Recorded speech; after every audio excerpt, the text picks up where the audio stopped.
Hi everyone, welcome to Sports Broadcasting Center. Along with Ryan and Anthony, I'm Jack. Mike Trout has played just one playoff series in his remarkable 10-year big league career. However, that was 8 years ago. But this may be the year. Trout and the reigning American League MVP, Shohei Ohtani, look to make a run in October for the Los Angeles Angels. Trout, being a three-time MVP, is putting up historic numbers, while Ohtani continues to impress at the plate and on the mound. Earlier this season, Ohtani hit his 100th career home run, becoming just the second player in MLB history with at least 100 home runs as a batter and 250 strikeouts as a pitcher. The only other player was obviously Babe Ruth. The Memphis Grizzlies might be a small market team, but they plan to do whatever it takes to keep star player Ja Morant on the fold. The NBA All-Star and Most Improved Player in 2022 is eligible for a 5-year maximum contract extension, and Grizzlies general manager Zach Kleiman says he intends to keep the team's core in place, as well as making sure that Morant stays in Memphis for a long period of time. Morant ranks 9th among players in league merchandise sales this season, and leads the team to its highest playoff seeding ever at number 2 in the Western Conference before being eliminated by the then-champion Golden State Warriors. Sale of the Denver Broncos could reach $5 billion, but there is no shortage of interested billionaires to buy the NFL franchise.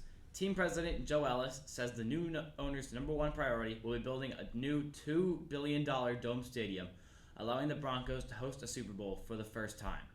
Chelsea, the Premier League soccer team, sold for $3.1 billion in May, the most ever paid for a team in any sports. NBC's Sunday Night Football, the number one show on television for 11 years in a row, has named the first female lead host of Football Night in America. Maria Taylor debuted on the studio show last year as co-host with Mike Tirico, but will take over this season with Tirico shifting over to the play-by-play in the booth. Taylor joined NBC Sports last year after failing to work out a contract with ESPN. Catch Taylor and the Super Bowl champion LA Rams as they host the Buffalo Bills September 8th for the 2022 NFL season. We are just months away from the World Cup in Qatar, and the United States men's national team will be back on the global stage after missing out in the 2018 World Cup in Russia. The U.S. faces England in its second match. The two nations have formed quite a rivalry over the years. In 1950, the United States pulled off one of the greatest upsets in World Cup history, whipping 1-0 over the heavily favored Brits. Only 4 Americans returned from the disappointing 2018 team, including Chelsea star forward Christian Pulisic.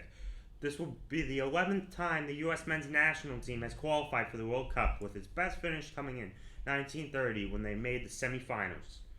The college football season is fast approaching, but the Southeastern Conference is looking ahead to 2025 when Oklahoma and Texas join the SEC, making it a new 16-team super conference. The SEC has a goal of every school in football visiting each of the other 15 schools at least once every 4 years. Meanwhile, the Big Ten plans to reshape its future scheduling, alignment, and championship arrangement beginning in 2023. The Big Ten is discussing elimination of divisions and staging a football title game between the top 2 teams in the 14-team conference. That's it for our busy day in sports. For my co-anchors Jack and Ryan, I'm Anthony Labonte. Thanks for watching Sports Broadcasting Center, sending it back to the table.